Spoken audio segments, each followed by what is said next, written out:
আমাদের দেশে যত দিনদারি আছে, যত নিয়ম কানুন আছে, কিছু আছে নবীর সুন্নত আর কিছু আছে আমাদের সুন্নত, মানে আমাদের পদ্ধতি, আর কিছু নবীজি মুহাম্মদ রাসূলুল্লাহ সাল্লাল্লাহু আলাইহি ওয়াসাল্লামের পদ্ধতি। আল্লাহ যে আমাদের দিন দিয়েছেন আল্লাহর স্বার্থে না বান্দার স্বার্থে? কথা বুঝেছেন তো? আমরা নামাজ পড়লে, দোয়া করলে, জান সাদকা করলে আল্লাহর তো কোনো উপকার নেই। আমাদের মনটা ভালো হবে, আমাদের বিপদ কাটবে, আমাদের অন্তরে শান্তি আসবে, মানুষের উপকার হবে, ঠিক না ভাই? তাহলে আল্লাহ যে হুকুম হাকাম দিয়েছেন এটা আল্লাহর স্বার্থে না বান্দার স্বার্থে? গুড। মুহাম্মদ রাসূলুল্লাহ সাল্লাল্লাহু আলাইহি ওয়াসাল্লাম যে আমাদের নিয়ম কানুন শিখিয়ে গেছেন তার স্বার্থে না আমাদের স্বার্থে? আমাদের। আর আমরা হুজুররা যে সব নিয়ম বানাই এগুলো সাধারণত আমাদের কিছু স্বার্থ থাকে, রাগ করেন না। কেমন? যেমন মনে করেন দোয়া করবেন, আল্লাহ এবং তার রাসূল সাল্লাল্লাহু আলাইহি ওয়াসাল্লাম আপনাদেরকে দোয়া করা শিখিয়েছেন। ওয়াস্তাঈনু বিস-সাবরি ওয়াস-সালাহ। কানা রাসূলুল্লাহ সাল্লাল্লাহু আলাইহি ওয়াসাল্লাম ইযা হাযাবাহু আমরুন লাজাআ ইলা-স-সালাহ সাল্লাল্লাহু কুল্লা শাইইন হাত্তাল মিলহা হাত্তা শিসআন নালিদান খাতা। আল্লাহ বলছেন তোমাদের যে কোনো বিপদ আপদ কষ্ট অসুবিধে আল্লাহর সাহায্য চাও, সালাত আদায় করো, নামাজ পড়ে নামাজের সেজদায় যে দোয়া করো, নামাজ পড়ে কাঁদো, আল্লাহর কাছে সাহায্য চাও, সবর করতে থাকো, আল্লাহ বিপদ কাটিয়ে দেবে। তাহলে আল্লাহর পদ্ধতি কি শেখালেন? কোনো বিপদ আপদ হলে নামাজ পড়ো, সেজদায় আল্লাহর কাছে চাও, নামাজ পড়ে আল্লাহর কাছে চাও, আল্লাহ দেবে। নবীজি কি শেখালেন? যখনই কোনো কষ্ট সমস্যা হতো নামাজে দাঁড়াই যেতেন, আল্লাহর কাছে চাইতেন, তোমার যা হয় আল্লাহর কাছে চাও। এটা হলো নবীর দেওয়া নিয়ম, আল্লাহর দেওয়া নিয়ম। আমরা বললাম আলহামদুলিল্লাহ, আপনার যখন বিপদ আপদ হয় আমাদের কাছে আসবেন, আমরা ইনশাল্লাহ দোয়া করে দেব, দরকার হলে আমাদের সবাইকে নিয়ে দোয়া করব, আপনি আমাদের শুধু জি টাকা পয়সা দিয়ে দিলেই হবে, ঠিক আছে না? আচ্ছা বলেন তো আপনার জন্য সুবিধা কোনটা আর আমাদের জন্য সুবিধা কোনটা? বলেন না ভাই।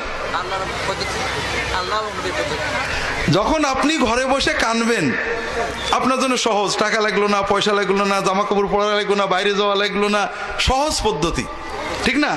আর আপনি আমার কাছে আসবেন, টাকা পয়সা নিয়ে আসবেন, এটা একটু বেশি সমস্যা না? তাহলে আল্লাহ যেটা দিয়েছেন এটা আপনার জন্য সহজ, আর আমরা যেটা করেছি এটা ভালো। আলেম ওলামা দোয়া করা খারাপ জিনিস না, কিন্তু এর ভিতরে আমাদের অল্প স্বল্প স্বার্থ আছে। যেমন মনে করেন আল্লাহ রসুল সাল্লাল্লাহু আলাইহি ওয়াসাল্লাম বলেছেন দোয়া ইউনুস পড়ে যদি কেউ আল্লাহ তাআলার কাছে দোয়া করে আল্লাহ তার দোয়া কবুল করে নেন। দোয়া ইউনুস মানে লা ইলাহা ইল্লা আনতা সুবহানাকা ইন্নী কুনতু মিনাজ জালিমিন। আল্লাহ তুমি ছাড়া কোনো মাবুদ নেই। তার মানে কি? আল্লাহ যে বিপদে পড়েছি, বিপদে ডাকার মতো তুমি ছাড়া কেউ নেই, তরানোর মতো, তাকানোর মতো, নজর দেওয়ার মতো, উদ্ধার করার মতো তুমি ছাড়া কেউ নেই। আল্লাহ আমি অন্যায় করে, ইন্নী কুনতু মিনাজ জালিমিন, আল্লাহ আমি জুলুম করেছি, অন্যায় করেছি, আল্লাহ আল্লাহ মাফ করে দাও। এই তো কথা।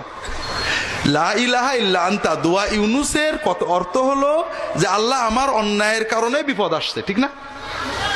আমার কর্মফলে বিপদ আসছে, আল্লাহ তুমি ছাড়া তরানোর কেউ নেই, আমি স্বীকার করছি আমি অন্যায় করেছি, তুমি দয়া করে তরায় নাও। এই তো কথা, ঠিক আছে না?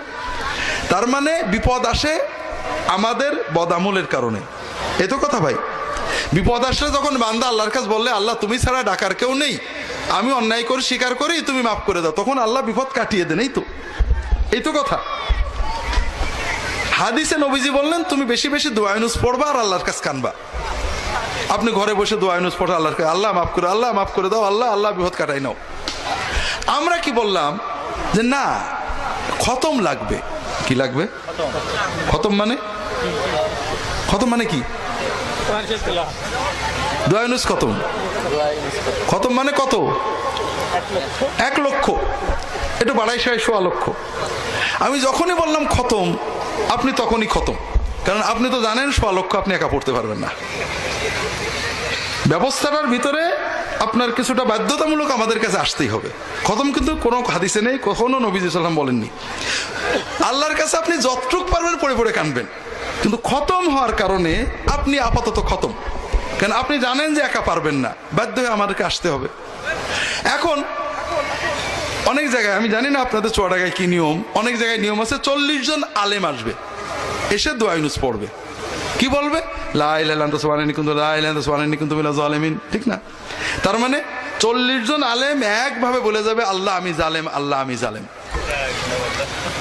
কিন্তু যে বাড়িওয়ালা, আমরা তো এই কাম করি, যখন কোনো দোয়ার জন্য কারোর বাড়ি যাই, আমি লক্ষ্য করেছি বাড়ির কেউ দোয়ায় বসে না। হ্যাঁ, তার মানে কি? খেয়াল করেন, 40 জন হুজুর প্রত্যেকেই বলছে আল্লাহ আমি জালেম, কিন্তু যার অন্যায় আল্লাহ বিপদটা দিয়েছেন সে কিন্তু কিছুই বলছে না, কারণ সে একমাত্র ওই 40 জনের ভিতরে একমাত্র আলেম যে কোনো অন্যায় করিনি।